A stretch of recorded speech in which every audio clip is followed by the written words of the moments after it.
من الواضح أن نص القرار يشير بشكل أساسي الدعوة إلى مفاوضات انطلاقا من مقترح الحكم الذاتي المغربي، لكن عندما ننظر إلى التفاصيل هو يدعو إلى مفاوضات انطلاقا من مقترح الحكم الذاتي المغربي بهدف ماذا؟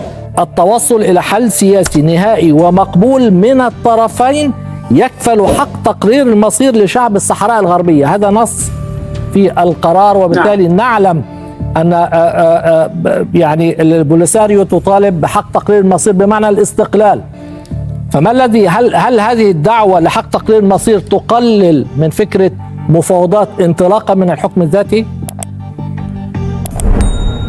شكرا للاستضافة. صحيح، يعني حقيقة هذا القرار فيه خلطة عجيبة، وأعتقد من وجهة نظري أنه مستحيل التطبيق بهذه اللغة، لأنه من جهة يدعو إلى حل يتفاوض عليه ويرضي الطرفين ويتوصل الطرفان إليه بطريقة الإجماع، ويضمن حق تقرير مصير للشعب في الصحراء الغربية من جهة، ومن جهة أخرى يعتبر مبادرة الحكم الذاتي التي طرحها المغرب عام 2007 هي أساس لهذه المفاوضات. طب كيف يمكن أن يرضى الطرفان على أن يتفاوض على أساس فقط الحكم الذاتي؟ ثم هناك نص يشير مرتين إلى قضية حق تقرير المصير. لذلك أنا أعتقد أنه مع أن هذا القرار اقترب خطوة إلى الموقف المغربي في الترحيب بمبادرة الحكم الذاتي وطلب المفاوضات، واعتبار أنها قد تكون الأفضل حلا، لأنه استعمل كلمة قد تكون الأفضل للتوصل إلى حل عادل ودائم ومقبول من الطرفين، لكنه هو أخذ علما بها ورحب بها، لكنه لم يفرضها، لم يتحدث عن سيادة للمغرب على الصحراء الغربية. تحدث أن هناك يعني ممكن فرصة بأن يقوم مندوب الممثل الأمين العام أن يتفاوض مع الطرفين الأساسيين، يتشاور مع الأطراف الأخرى، ويذكر هنا الجزائر وموريتانيا، ولكن المفاوضات كما جاء في هذا القرار فقط بين طرفين وهي البوليساريو والمغرب. لذلك هذه الخلطة هي يعني كانت أوضح في القرارات السابقة، وكان يأخذ علما ويرحب بالمبادرة المغربية ويأخذ علما بالمبادرة التي قدمتها أيضا البوليساريو. هذه الفقرة حذفت من هذا القرار، وبقيت الترحيب وذكر المبادرة المغربية، ولكن في الأخير خلطة عجيبة لا يمكن أن تجمع هذه المتناقضات ليخرج حل موافق عليه من الطرفين يرضي الطرفين ويحقق حق تقرير المصير للشعب في الصحراء الغربية وأيضا السيادة المغربية على الصحراء. شيء يعني لا أعتقد أنه واقعي. يعني حتى Avant d'entrer dans les détails et de révéler les vérités cachées, un petit mot, si ce contenu te parle, ne reste pas simple spectateur. Ne sois pas un invité de passage, deviens membre de la famille. Abonne-toi dès maintenant et active la cloche pour ne rien manquer des prochains épisodes, car la suite sera encore plus profonde, de plus explosive, et pourrait changer ta vision de ce qui se joue en coulisses. Bon, encore une résolution du Conseil de sécurité sur le Sahara occidental. On commence à connaître la musique, non? Les mots changent un peu, les formules évoluent, mais est-ce que sur le fond, quelque chose bouge vraiment? On retrouve les mêmes concepts, négociation, autonomie, autodétermination. Est-ce que ce n'est pas finalement une manière assez, élégante de maintenir le statu quo, de gérer plutôt que de résoudre? C'est une lecture, oui, et c'est justement là toute la complexité de cette dernière mouture. Il y a des signaux, il y a des nuances. Le langage diplomatique, surtout sur ce dossier, c'est rarement anodin. Il faut vraiment regarder de près ce qui a été mis sur la table cette fois. D'accord, alors allons-y, décortiquons ça.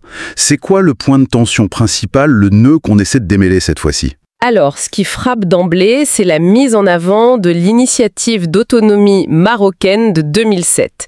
C'est présenté comme une base sérieuse, crédible pour discuter. C'est dit explicitement. Ok, base sérieuse et crédible. Mais, et c'est là que ça devient intéressant, l'objectif final qui est réaffirmé, c'est toujours la recherche d'une solution politique juste, durable et mutuellement acceptable qui pourvoit à l'autodétermination du peuple du Sahara occidental. Ah oui, qui pourvoit à l'autodétermination, alors qu'on part de l'autonomie comme base. C'est pas un peu contradictoire, ça ? Parce que, soyons clairs, pour le Polisario, autodétermination, ça veut dire référendum avec l'indépendance comme option possible. L'autonomie marocaine, c'est sous souveraineté marocaine. Comment on peut concilier les deux ? C'est une formulation qui prépare l'échec, non ? Ou alors, une victoire sémantique pour quelqu'un ? C'est exactement le cœur du problème. Cette tension est inscrite dans le texte. D'un côté, on salue l'initiative marocaine, mais de l'autre, on ne l'impose pas comme cadre unique. Et surtout, on maintient ce principe d'autodétermination. Il est même mentionné 2 fois. 2 fois quand même. Oui. Et certaines analyses disent que cette construction rend l'application très très difficile. Parce qu'on demande aux parties, au Maroc et au Polisario, de négocier sur des points de départ qui sont opposés quant à la finalité. C'est un peu comme demander de construire une maison en partant à la fois du plan d'un bungalow et de celui d'un gratte-ciel. Compliqué. D'accord, donc reconnaissance de l'initiative marocaine, mais l'autodétermination reste là, en principe.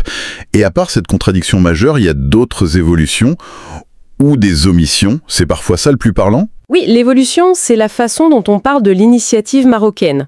On salue les efforts sérieux et crédibles. Certaines lectures y voient même une sorte de préférence, disons, une suggestion que c'est peut-être la voie la plus pragmatique pour certains membres influents du Conseil. Une suggestion, une préférence peut-être, mais pas une validation claire et nette, on est d'accord. La nuance est importante. Absolument. Et cette mise en avant, même nuancée, elle est contrebalancée par un silence. Un silence très important. Lequel ? Sur la question de la souveraineté. Le texte ne tranche absolument pas. Qui est souverain sur ce territoire ? Le Maroc le revendique, le Polisario conteste, l'ONU ne reconnaît pas explicitement la souveraineté marocaine. Eh bien, ça reste totalement en suspens. L'ambiguïté demeure totale sur le statut final. D'accord. Et si l'initiative marocaine est ainsi mise en lumière, qu'est-ce qu'il advient de la proposition du Polisario ? Avant, on prenait note des 2, non ? Oui, et c'est un changement notable, effectivement, très analysé. Dans les textes précédents, le Conseil prenait note des 2 propositions, Maroc-Polisario. Ça les mettait sur un plan formellement équivalent, si on veut. Et maintenant ? Maintenant, la référence explicite à la proposition du Polisario a disparu des paragraphes clés, ce qui définissent un peu la base des pourparlers. Disparu ? Carrément. Ça, c'est pas un détail. C'est un signal diplomatique, non ? Un déséquilibre. Beaucoup d'observateurs le lisent comme ça, oui. Ça rapproche la formulation de la position marocaine sur ce point précis des propositions. Mais, attention, il faut nuancer tout de suite.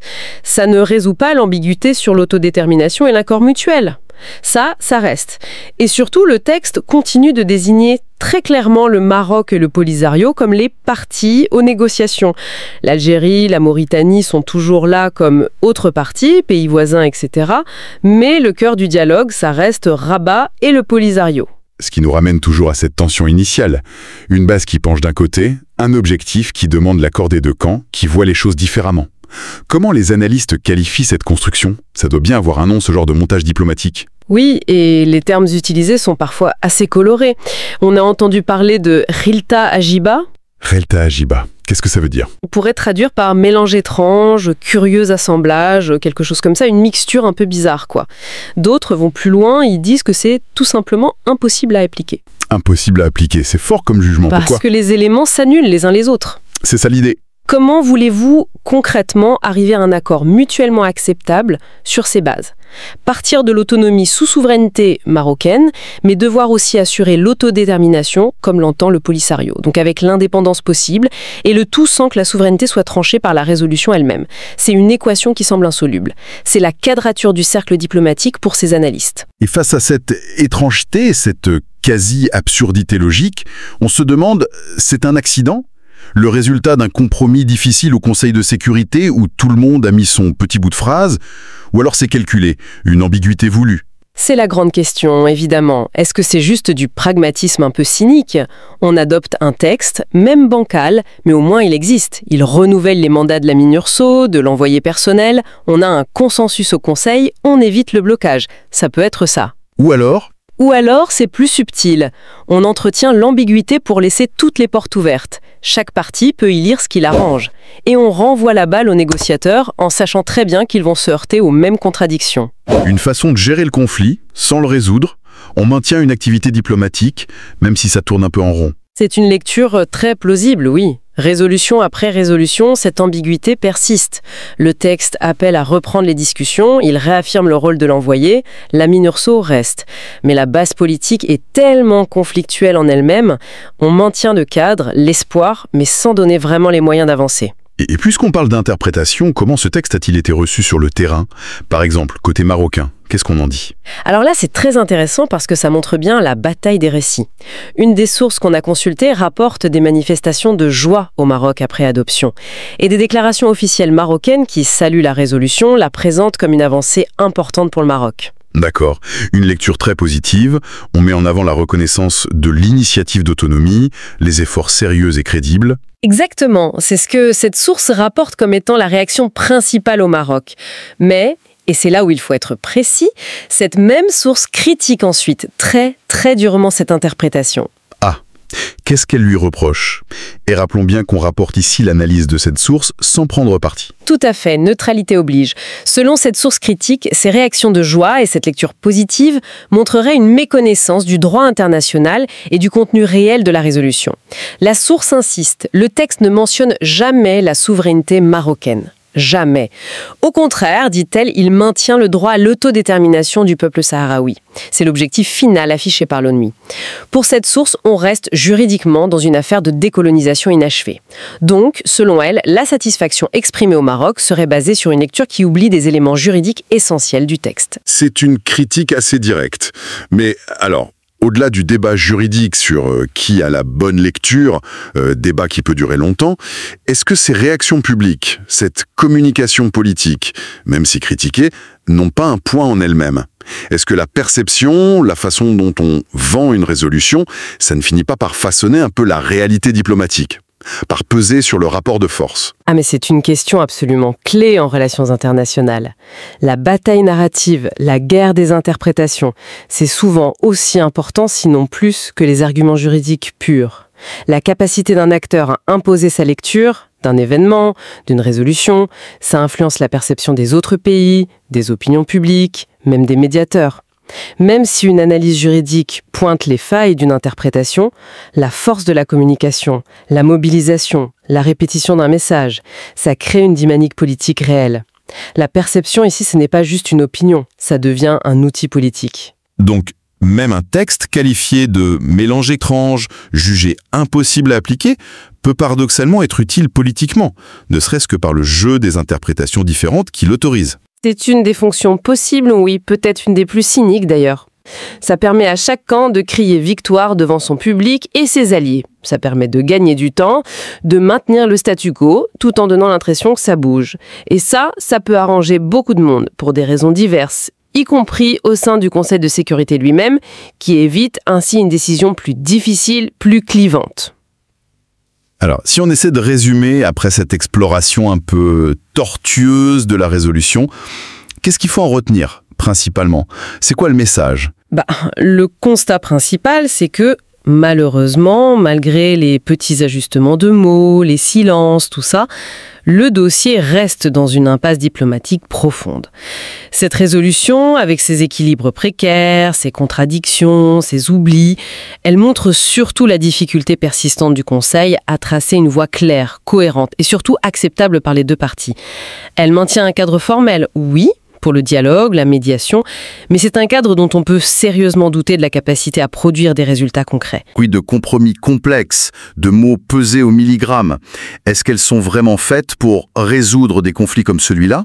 Ou est-ce qu'elles servent pas plutôt à les gérer indéfiniment, à maintenir une sorte de stabilité précaire sous contrôle international en évitant de bousculer les intérêts des uns et des autres?